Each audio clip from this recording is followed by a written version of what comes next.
అడుగుతున్న హైడ్రాని, మీకు మెగా మీద చర్యలు తీసుకునే ధైర్యం ఉందా? దీని survey number 50 maximum flood level అది డిసైడ్ చేయరు.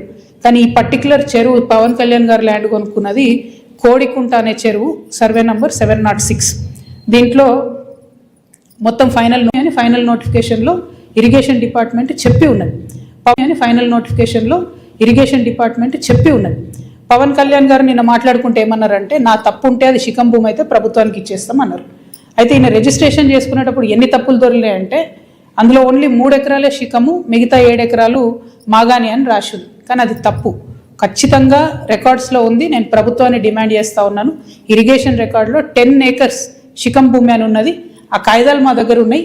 కానీ ప్రభుత్వం దగ్గర ఆల్రెడీ డేటా ఉంటుంది కాబట్టి మీరు చర్యలు తీసుకోవాలని డిమాండ్ చేస్తున్నాను. పవన్ కళ్యాణ్ గారు నేను అడిగేది ఏంటంటే, మీరు వాపస్ ఇస్తా అన్నారు కదా, వాపస్ ఇచ్చేసేయండి. మామూలు రైతుల దగ్గర తీసుకున్నప్పుడు కాంపెన్సేషన్ ఎట్లా ఇస్తారో గవర్నమెంట్, మీకు కూడా టీడీఆర్ పైసలు ఇస్తారు.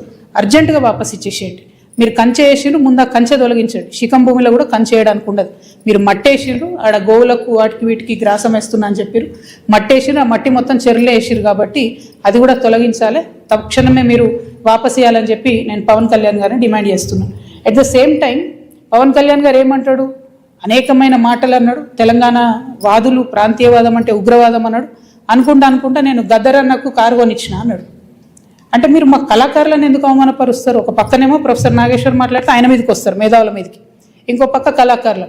అసలు మీరు కూడా కళాకారుడే కదా, మీరు సినిమా యాక్టరే కదా. మీరు సినిమా యాక్టర్గా మీకు ఎట్లా వస్తుంది జీవనాధారం?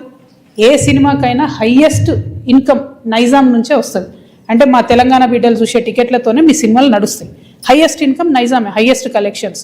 అంటే మీరు కొనుక్కున్న ప్రతి కారులో మా తెలంగాణ బిడ్డలు కొన్న టికెట్ పైసలు ఉన్నాయి. మీరు కొనుక్కున్న ప్రతి భూమిలో మా తెలంగాణ బిడ్డలు కొన్న టికెట్ పైసలు ఉన్నాయి. మీరు మా గద్దరన్నను పట్టుకొని నేను కారు కొనిచ్చినానని ఆయన చనిపోయాడు.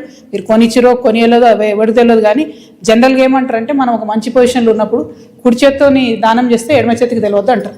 అప్పుడెప్పుడో కారు కొనిచ్చి గప్పాలు కొట్టుకునేది మీరు కొంటే కొన్నారు కావచ్చు, పెద్ద ముచ్చటేముంది. ఆయన ఎన్ని ఫోక్ ట్యూన్స్ దొంగతనాలు చేసి మీరు సినిమా పాటలు పెట్టుకుంటలేరు. ఇచ్చిరా ఎప్పుడన్నా రాయల్టీ మీరు ఫోక్ ఆర్టిస్టులకి? ఎప్పుడన్నా ఫోక్ ఆర్టిస్టులను ఆదుకున్నారా? చిన్న నిర్మాతలను ఆదుకున్నారా? పక్క రాష్ట్రాల్లో ఎట్లా చేస్తారు, తమిళనాడులో అక్కడిక్కడ వాళ్ళందరూ. నేను ఎందుకు ఈ మాట చెప్తా ఉన్నా అంటే, మీరు ఒకటంటే మేము 100 అనాల్సి వస్తుంది. ఒక పక్కనేమో ఇట్లా సమైక్యవాదుల దాడి మన మీద పెరుగుతుంటే, ఇక మన కర్మానికి మనకు ముఖ్యమంత్రి ఉన్నాడు, ఆయనకు తెలంగాణ అంటే తెలియదు, తెలంగాణ నీళ్ళంటే తెలియదు. మేము ఎంటబడి కొట్లాడి మా పార్టీ పెట్టినాక కరెక్ట్ వారం లోపల పాలమూరు రంగారెడ్డిలో పెద్ద సభ పెట్టి, మన నీళ్ళు పోతున్నాయో మొత్తం ఎత్తుకపోతున్నారు ఆంధ్రోళ్ళు, మీరు ఏమైనా చేయండి అని లొల్లి పెడితే, నిన్న ముఖ్యమంత్రి గారు పోయి 2 రోజులు ఫస్ట్ టైం పాలమూరు బిడ్డ అయి ఉండి 30 నెలల నుంచి ఆయనకు తీరిక దొరకలేదట. నిన్న ఫస్ట్ టైం పోయి పాలమూరు ప్రాజెక్టుల మీద రివ్యూ చేసి ఏం మాట్లాడతాడు ఆయన? తీసుకుపోనండి, 968 టీఎంసీలు మనకు వస్తే చాలు, 200 టీఎంసీలు ఆంధ్రోలు తీసుకుపోనండి, సంప్రదింపులు జరుపుతున్నాం మేమని చెప్తున్నాడు ఆయన. రేవంత్ రెడ్డి గారు, మీకు నీటి మీద అవగాహన లేకపోతే అవగాహన ఉన్న వాళ్ళతో మాట్లాడండి. వాళ్ళ ఆంధ్రోలు 200 టీఎంసీలు తీసుకుపోయిన తర్వాత రేపు పొద్దున హైదరాబాద్ నగరానికి పెరుగుతున్నటువంటి భవిష్యత్ అవసరాలకి కృష్ణా నీళ్లు సరిపోవు. గోదావరి